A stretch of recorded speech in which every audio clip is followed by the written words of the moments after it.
اللہ کا نور برستا ہے۔ جو شخص عصر کی نماز کے بعد یہ آیت 7 بار پڑھے گا، اللہ 7 زمین 7 آسمان کا نور اسی وقت اسے عطا کرے گا۔ ناظرین محترم، نماز اسلام کے 5 بنیادی ارکان میں سے ایک ہے اور اس کی 5 فرض نمازیں مسلمان کی روحانی زندگی کا مرکز محور ہے۔ ان میں ہر نماز کی اپنی ایک خاص اہمیت اور مقام ہے، لیکن عصر کی نماز کو اللہ تعالیٰ نے خاص طور پر اہمیت دی ہے۔ یہ نماز دن کے اس وقت پڑھی جاتی ہے جب انسان اپنی مصروفیات کے عروج پر ہوتا ہے، اور اسی وجہ سے اس نماز کی ادائیگی مومن کی سچی بندگی کی علامت سمجھی جاتی ہے۔ اللہ تعالیٰ نے قرآن مجید میں متعدد مقام پر نمازوں کا ذکر فرمایا ہے، لیکن عصر کی نماز کو خصوصی اہمیت کے ساتھ بیان کیا۔ سورۃ البقرہ میں ارشاد ہوتا ہے، ترجمہ: تمام نمازوں کی حفاظت کرو اور درمیانی نماز کی بھی، اور اللہ کے حضور ادب سے کھڑے ہو جاؤ۔ علماء اکرام کی اکثریت کے نزدیک صلاۃ الواسطی سے مراد عصر کی نماز ہے۔ اس سے معلوم ہوتا ہے اللہ تعالیٰ نے خاص طور پر عصر کی نماز کی تاکید فرمائی ہے۔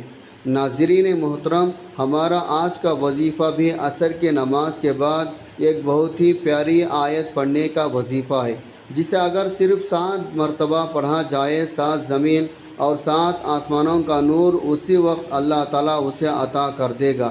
اس پر نور کی بارش برستی ہے۔ اللہ تعالیٰ اس بندے کے تمام مشکلات کو، تمام پریشانیوں کو دور کر دیتا ہے۔ اس کی زندگی میں جتنی بھی الجھنیں ہو سب ختم ہو جاتی ہے، کیونکہ یہ ایسا وقت ہوتا ہے جس میں انسان مصروفیات کے عروج پر ہوتا ہے۔ تو جب عصر کی نماز کا وقت ہوتا ہے، انسان ساری مصروفیات کو چھوڑ کر اللہ کی یاد میں، اللہ کے ذکر میں اس کی عبادت کرتا ہے، عبادت کی فکر میں وہ نماز ادا کرتا ہے، تو پھر اللہ تعالیٰ اس کے لیے دنیا جہاں کے الجھنیں ختم کر کے خوشحالیاں پیدا کر دیتا ہے۔ وہ انسان قدم قدم پر کامیابی ہوتا ہے، رزق، مال، دولت مقدر میں عطا کیا جاتا ہے۔ اس کے گھر میں بھی اللہ تعالیٰ کے خاص رحمتیں، برکتیں نازل ہوتی ہے۔ اس کی اولاد میں دن دگنے رات چگنے ترقی کرتی ہے۔ جو شخص اس نماز کو چھوڑ دیتا ہے، اللہ تعالیٰ اس کے لیے الجھنیں مزید بڑھا دیتا ہے۔ حضرت سیدنا عبداللہ بن عمر رضی اللہ عنہ سے روایت ہے، اللہ کے پاک پیارے رسول اللہ صلی اللہ علیہ وسلم نے فرمایا، جس کی نماز عصر نکل گئی، یعنی جو جان بوجھ کر نماز عصر چھوڑے، گویا اس کے اہل عیال، مال، دولت یعنی سب چھین لیے گئے۔ حضرت موسیٰ اشعری سے روایت ہے، نبی پاک صلی اللہ علیہ وسلم نے فرمایا، جس نے ٹھنڈے وقت کی 2 نمازیں پڑھی، یعنی فجر اور عصر کی، تو جنت میں جائے گا۔ حضرت موسیٰ اشعری رضی اللہ عنہ سے روایت ہے، آپ صلی اللہ علیہ وسلم نے فرمایا، نبی پاک صلی اللہ علیہ وسلم کا فرمان ہے، عصر کے بعد کا جو وقت ہے وہ قبولیت کا وقت ہوتا ہے۔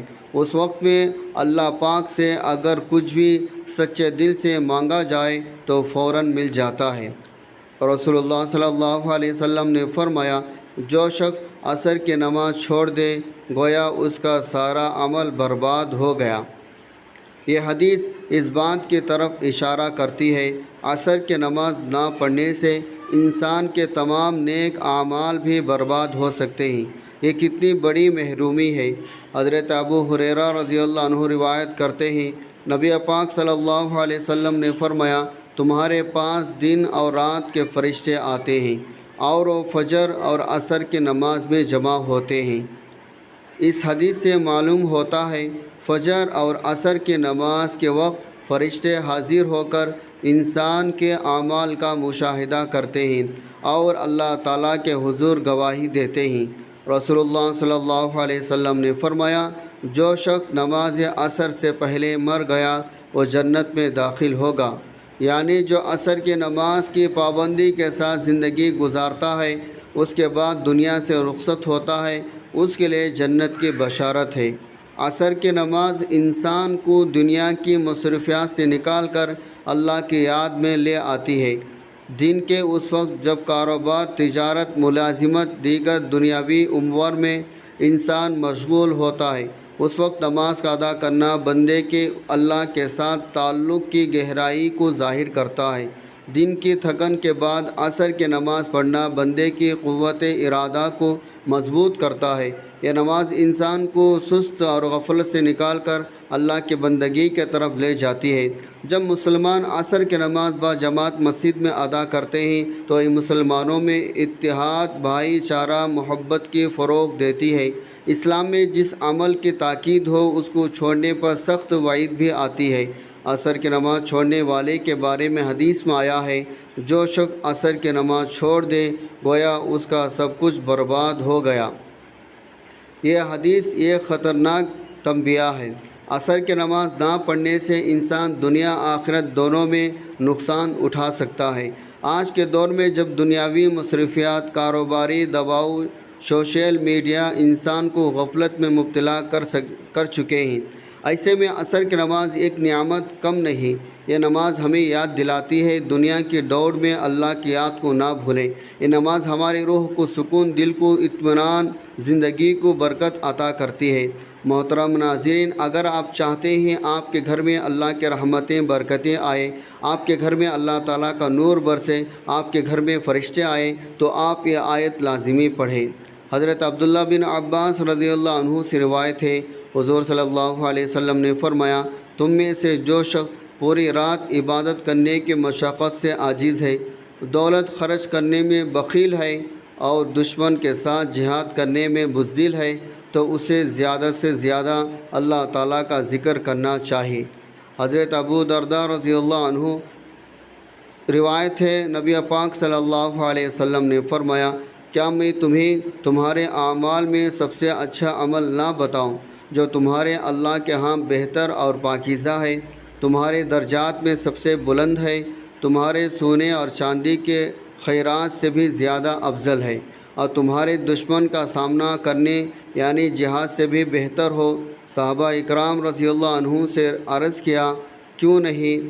تو آپ صلی اللہ علیہ وسلم نے فرمایا، وہ عمل اللہ کا ذکر ہے۔ ذکر سے مراد اللہ تعالیٰ کو یاد کرنا ہے، اور یہ عبادات دین اسلام میں سے ایک عبادت ہے۔ ذکر معمولاً اسماء الہی کو تکرار، آیات قرآنی تاکید و حدیث میں مذکور دعاؤں کے باوضو بلند یا آہستہ پڑھنے کو کہا جاتا ہے۔ قرآن مجید میں آتا ہے، ایمان والو اللہ کا ذکر بہت زیادہ کیا کرو، صبح و شام اس کی تسبیح کیا کرو۔ اس کے علاوہ بھی بہت سے آیات میں ذکر کا حکم آیا ہے۔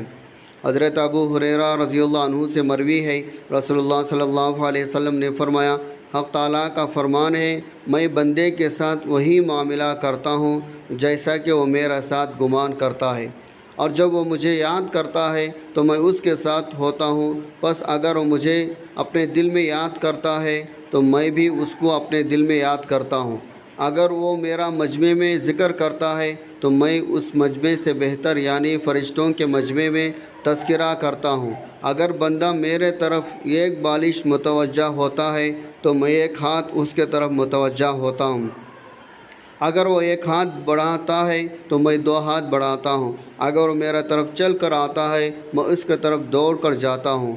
رسول اکرم صلی اللہ علیہ وسلم نے فرمایا، اللہ تعالیٰ کے پاس فرشتوں کی ایک جماعت ایسی ہے جو مجالس فکر کے تلاش میں گھومتی پھرتی رہتی ہے۔ جب کبھی وہ فرشتے مجلس فکر کو پاتے ہیں، اصحاب مجلس کے اندر بیٹھ جاتے ہیں، ایک دوسرے کو اپنے پروں سے ڈھانپ لیتے ہیں، حتیٰ کہ زمین اور پہلے انسان کے درمیان میں تمام کائنات ان سے بھر جاتی ہے، اور جب منتشر ہوتے ہیں فرشتے آسمان کی طرف چلے جاتے ہیں۔ اللہ تعالیٰ اپنے علم کے باوجود ان سے پوچھتا ہے، تم کہاں سے آئے ہو؟ تو کہتے ہیں، ہم روئے زمین میں تیرے ایسے بندوں کے پاس سے آئے ہیں جو تیری تسبیح، تکبیر، تحلیل، حمد بیان کر رہے تھے۔ نبی اکرم صلی اللہ علیہ وسلم کا ارشاد ہے، جو شخص اللہ کا ذکر کرتا ہے اور جو نہیں کرتا، ان دونوں کی مثال زندہ اور مردہ کی سی ہے۔ ذکر کرنے والا زندہ ہے، ذکر نہ کرنے والا مردہ ہے۔ ناظرین محترم، ذکر کے بہت زیادہ فضائل ہیں۔ ذکر شیطان کو دفع کرتا ہے، اس کی قوت کو توڑتا ہے، اللہ تعالیٰ کی خوشنودی کا سبب ہے، دل سے فکر و غم کو دور کرتا ہے، دل میں فرحت، پیدا کرتا ہے، بدن کو خاص طور پر دل کی قوت بخشتا ہے، چہرہ دل کو منور کرتا ہے، رزق کو بڑھاتا ہے، ذکر کرنے والے کو ہیبت اور حلاوت کا لباس پہناتا ہے، اللہ تعالیٰ کی محبت پیدا کرتا ہے، ذکر سے مراقبہ نصیب ہوتا ہے۔ اللہ تعالیٰ کا ذکر اطمینان قلب، راحت جاں کا سبب ہے۔ نبی صلی اللہ علیہ وسلم بار بار اپنے ارشادات سے ذکر اللہ کی اہمیت کو اجاگر کیا ہے۔ ذکر عربی زبان کا لفظ ہے جس کے لغو معنی یاد کرنا، یاد تازہ کرنا، کسی شے کو بار بار ذہن میں لانا، کسی چیز کو دہرانا، دل و زبان سے یاد کرنا ہے۔ ذکر الہی یاد الہی سے عبادت ہے۔ ذکر الہی کا مفہوم یہ ہے بندہ ہر وقت ہر حالت میں اٹھتے بیٹھتے لیٹتے اپنے معبود حقیقت کو یاد رکھے، اس کی یاد سے کبھی غافل نہ ہو۔ ذکر الہی ہر عبادت کے اصل ہے۔ تمام جنوں انسانوں کے تخلیق کا مقصد عبادت الہی ہے۔ تمام عبادت کا مقصد اصل یاد الہی ہے۔ کوئی عبادت، کوئی نیک اللہ تعالیٰ کے ذکر یاد سے خالی نہیں۔ سب سے پہلے فرض عبادت نماز کا بھی یہی مقصد ہے، اللہ تعالیٰ کے ذکر کو دوام حاصل ہوا اور وہ ہمہ وقت جاری رہے۔ نفسانی خواہشات کو مقرر وقت لے روکنے کا نام روزہ ہے، جس کا مقصد دل کو ذکر الہی کی طرف راغب کرنا ہے۔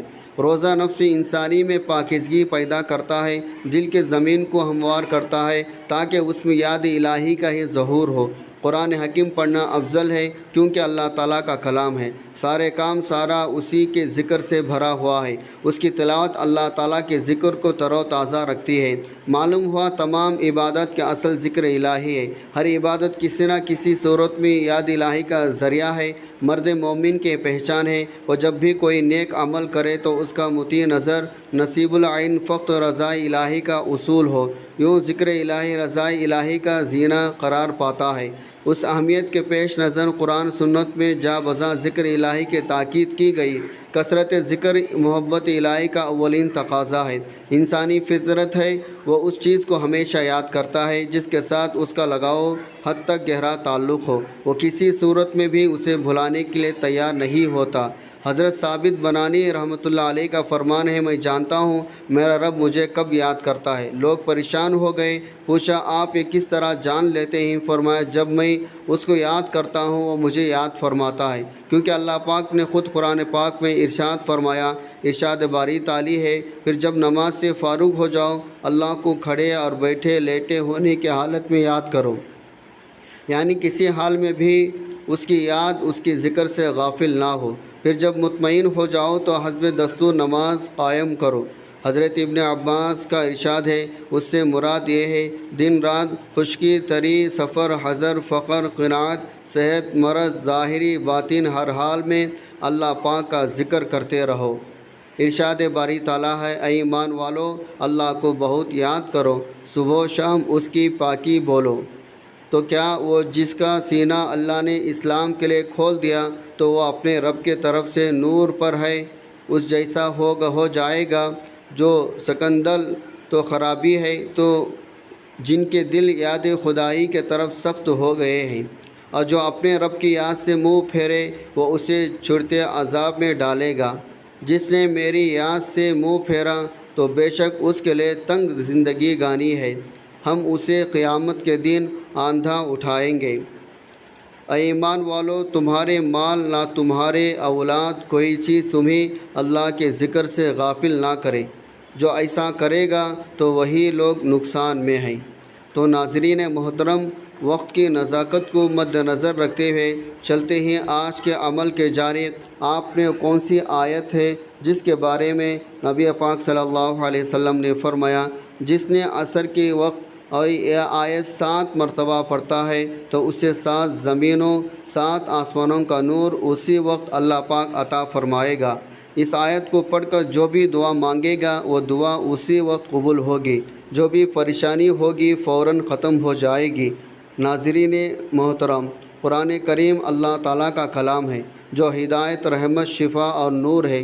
قرآن کی ہر آیت اپنے اندر ایک خاص تاثیر، روحانیت، مقصد رکھتی ہے، لیکن بعض آیات کو اللہ تعالیٰ نے دیگر مقابلے میں خاص فضیلت، مقام عطا فرمایا ہے۔ انہی میں سے ایک سب سے عظیم آیت آیت الکرسی ہے جو سورۃ البقرہ کی آیت الکرسی کی فضیلت کے بارے میں ہے۔ حضرت ابی بن کعب رضی اللہ عنہ سے روایت ہے، رسول اللہ صلی اللہ علیہ وسلم نے فرمایا، ابھی کیا تم جانتے ہو قرآن میں سب سے عظیم آیت کون سی ہے؟ میں نے عرض کیا، اللہ اس کا رسول بہتر جانتے ہیں۔ آپ صلی اللہ علیہ وسلم نے فرمایا، آیت الکرسی۔ پھر فرمایا، یہ آیت عرش الہی کے نیچے سے نازل ہوئی ہے۔ حضرت ابو ہریرہ رضی اللہ عنہ کے مشہور حدیث ہے، شیطان ایک مرتبہ ان کے پاس آیا، چوری کرنے لگا تو انہوں نے اسے پکڑ لیا۔ شیطان نے کہا، اگر تم مجھے چھوڑ دو میں تمہیں ایک آیت سکھاتا ہوں جسے پڑھنے سے تم محفوظ رہو گے۔ وہ آیت آیت الکرسی تھی۔ جب حضرت ابو ہریرہ رضی اللہ عنہ رسول اللہ صلی اللہ علیہ وسلم سے اس کا ذکر کیا تو آپ نے فرمایا، اس نے تم سے سچ کہا حالانکہ وہ جھوٹا ہے۔ رسول اللہ صلی اللہ علیہ وسلم نے فرمایا، جو شخص ہر فرض نماز کے بعد آیت الکرسی پڑھے گا اس کے جنت میں داخلے سے صرف موت رکاوٹ ہے۔ آیت الکرسی نہ صرف قرآن کی سب سے عظیم آیت ہے بلکہ اس کے اندر روحانی باطنی طاقت بھی چھپی ہوئی ہے جو شیطانی اثرات، جادو، نظر بد، وسوسوں، خوف کے خلاف ڈھال کام دیتی ہے۔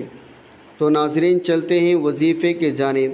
آپ نے یہ آیت نماز عصر کے بعد کس طرح پڑھنی ہے؟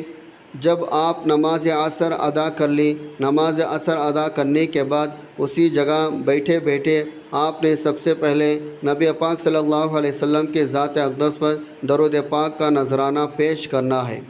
ایک مرتبہ ثواب کے لیے میرے ساتھ بھی درود پاک پڑھ لیں۔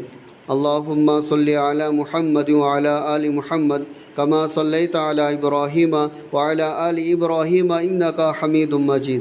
اللہم بارک علی محمد وعلی آل محمد کما بارکت علی ابراہیم وعلی آل ابراہیم انک حمید مجید۔ درود پاک پڑھنے کے بعد آپ نے 7 مرتبہ آیت الکرسی پڑھنی ہے۔ ایک مرتبہ میں پڑھ کر بھی سناتا ہوں، آپ سماعت فرما لیں۔ اللہ لا الہ الا هو الحی القیوم لا تأخذہ سنۃ ولا نوم لہ ما فی السماوات وما فی الارض من ذا الذی یشفع عنده الا بإذنہ یعلم ما بین ایدیہم وما خلفہم ولا یحیطون بشیء من علمہ الا بما شاء وسع کرسیہ السماوات والارض ولا یعودہ حفظہما وہو العلی العظیم۔ یہ آیت اللہ تعالیٰ کی ذات، اس کی صفات، اس کی قدرت، علم کے بارے میں ہے۔ اس میں بتایا گیا ہے اللہ کی سوا کوئی معبود نہیں، وہ زندہ قائم رکھنے والا ہے، اسے نیند یا اونگ نہیں آتی۔ آسمانوں زمین میں جو کچھ ہے سب اسی کی ملکیت ہے، کوئی بھی اس کی اجازت کے بغیر سفارش نہیں کر سکتا۔ اس کا علم ہر چیز پر محیط ہے، اس کا کرسی یعنی آسمانوں زمین پر چھایا ہوا ہے، ان کی حفاظت اللہ کے لیے کوئی مشکل کام نہیں، وہ سب سے بلند بالا عظیم ہے۔ ناظرین، آیت الکرسی 7 مرتبہ پڑھنے کے بعد آپ نے 7 مرتبہ ہی لا الہ الا انت سبحانک انی کنت من الظالمین پڑھنا ہے۔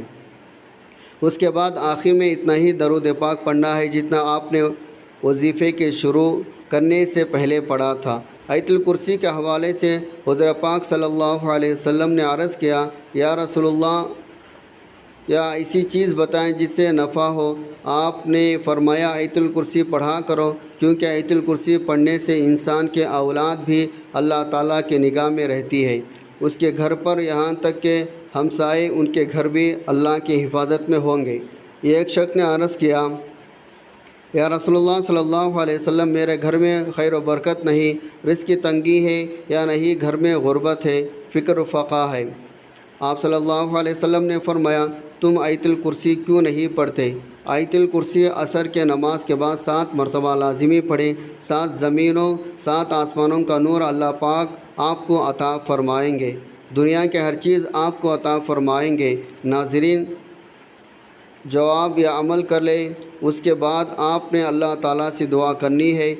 جیسے ہوائیں موسموں کا رخ بدلتی ہے، ویسے ہی دعائیں مصیبتوں کا رخ بدلتی ہے۔